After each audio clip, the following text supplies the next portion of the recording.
নমস্কার বন্ধুরা, স্বপ্নার মেয়ে রান্নাঘরে তোমাদের সবাইকে অনেক দিন পর অনেক অনেক স্বাগত।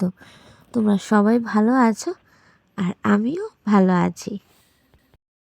অনেক দিন ধরেই তোমাদের সাথে ভিডিও শেয়ার করা হচ্ছে না, তাই ভাবলাম আজকে থেকে আবার জার্নিটা শুরু করা যাক। আর আজকের দিনটা আমার জন্য এবং যার জন্য আমি করছি ওর জন্য ভীষণই স্পেশাল। তো আজকে যা কিছুই রান্না করব সব কিছুই একজন স্পেশাল মানুষের উদ্দেশ্যে।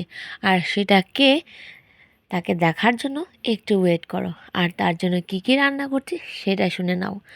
প্রথমে আমি লাউ দিয়ে মাছের মাথা দিয়ে রান্না করলাম লাউ ঘন্ট। তারপরে করলাম কাঁঠালের তরকারি, যেটা ওই মানুষটার জন্য খুবই স্পেশাল একটা তরকারি। আর একটা স্পেশাল তরকারি হলো পনির আর মাশরুমের, যেটা শুধুমাত্র ওর জন্য রান্না করেছিলাম, একদম অল্প, যেটা কড়াইয়ের নিচেই পড়েছিল। তো সর্বশেষে আমি রান্না করলাম চিকেন।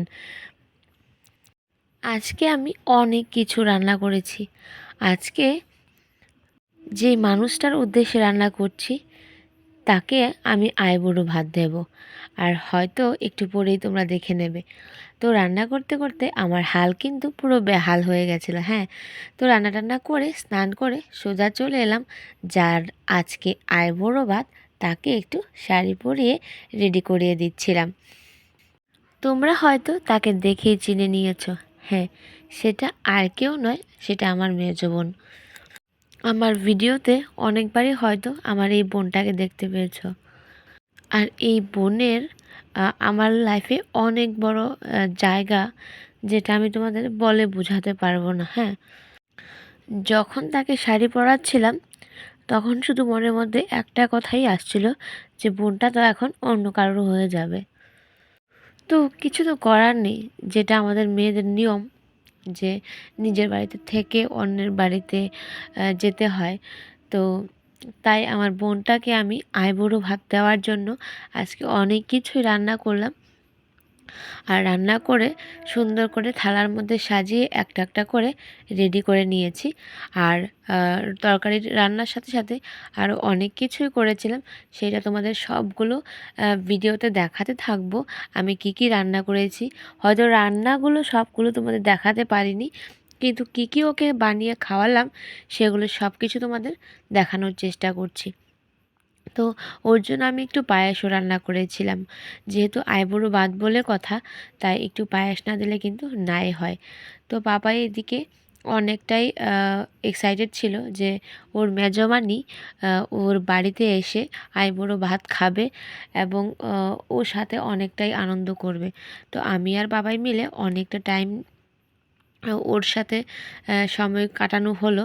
আর যা যা ওকে খাওয়ার জিনিস দেওয়া হয়েছিল সবগুলো একসাথে আমি রেডি করে নিচ্ছিলাম।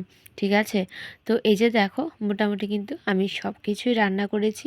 এদিকে বেগুন ভাজা করেছি, আলু ভাজা করেছি, ছোট ছোট মাছের মাথা ভাজা করেছিলাম, যেটা দীপু খেতে খুবই বেশি ভালোবাসে। আর সাথে ছিল এঁচোড়ের তরকারি, পনির আর মাশরুম দিয়ে একটা নিরামিষ তরকারি, ডাল ছিল, বড় মাছ ছিল, চিকেন ছিল, আর লাউ দিয়ে মুড়ি ঘন্ট ছিল, মানে মাছের মাথা দিয়ে লাউ ছিল। ঠিক আছে, তো আমি আর পাপাই মিলে ওকে আসনে বসিয়ে সব কিছু রেডি করে ওর সামনে সাজিয়ে গুজিয়ে দিয়েছিলাম।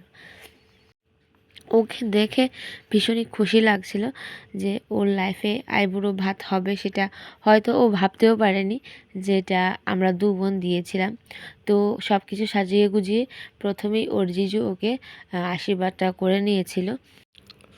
তারপরে চলে এলো পাপাই, মানে মেয়ের বাবা। হ্যাঁ, তো যেহেতু মেয়ের বাবা এখানে উপস্থিত আছে, তো মেয়ের বাবা তো অবশ্যই মেয়েকে আশীর্বাদ করতে চলে আসতেই হবে।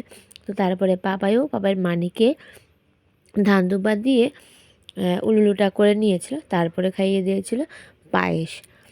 তো এই যে দেখো, আমি যেগুলো দীপুর জন্য রেডি করেছিলাম এইখানে সব কিছু দেওয়া ছিল। হ্যাঁ, তো তোমাদের কীরকম লাগলো দীপুর আমার দেওয়া আইবুড়ো ভাত, সেটা অবশ্যই কমেন্টে জানিও। তারপরে সর্বশেষে আমি চলে গেছিলাম দীপুকে আশীর্বাদ করার জন্য। তো দীপুকে আশীর্বাদ করার সময় মনের মধ্যে শুধু একটাই মানে কি বলবো, শুধু একটাই কথা মানে ভাবছিলাম যে দীপু তো অন্য বাড়িতে চলে যাবে এবং আমি আমার বাবার বাড়িতে গিয়ে দীপুকে পাবো না, মানে সেটাই মনে হচ্ছিল।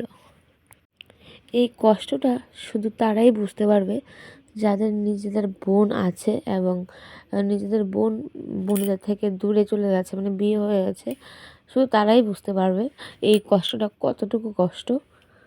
তো তারপরে দীপুকে বললাম যে কান্নাকাটি বন্ধ করে এবার তুই খাওয়া দাওয়াটা শুরু কর, তোর জন্য এত কিছু রান্না করলাম, তুই এবার খাওয়া শুরু কর। তো দীপু এক এক করে খাওয়া শুরু করে দিয়েছিল, আর দীপুর সাথে আমিও এসে বসে দুপুর গল্প করতে করতে কিন্তু আমরা দুজনের খাওয়াটাও কিন্তু কমপ্লিট করে নিয়েছিলাম।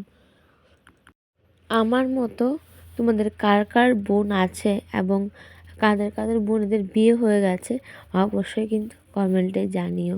তো চলো, দীপুর খাওয়া দাওয়া সেরে কিন্তু হয়ে গেছিলো রেডি বাড়ি যাওয়ার জন্য। তো আমার শ্বশুরবাড়ি থেকে দীপু চলে যাচ্ছে বাড়িতে, আর এই যাওয়াটা দীপুর বিয়ের আগের আমার বাড়ির লাস্ট যাওয়া, মানে ব্যাচেলারভাবে লাস্ট যাওয়া। হয়তো আবার যখন আসবে ওর বরকে নিয়ে আসবে।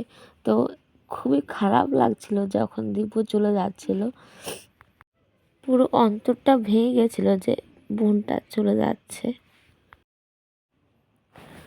কতটা কষ্ট হয়েছিল সেটা হয়তো তোমরা আমাকে দেখেই বুঝতে পারছো। তো চলো, আজকের জন্য ভিডিওটা এখানেই শেষ করলাম।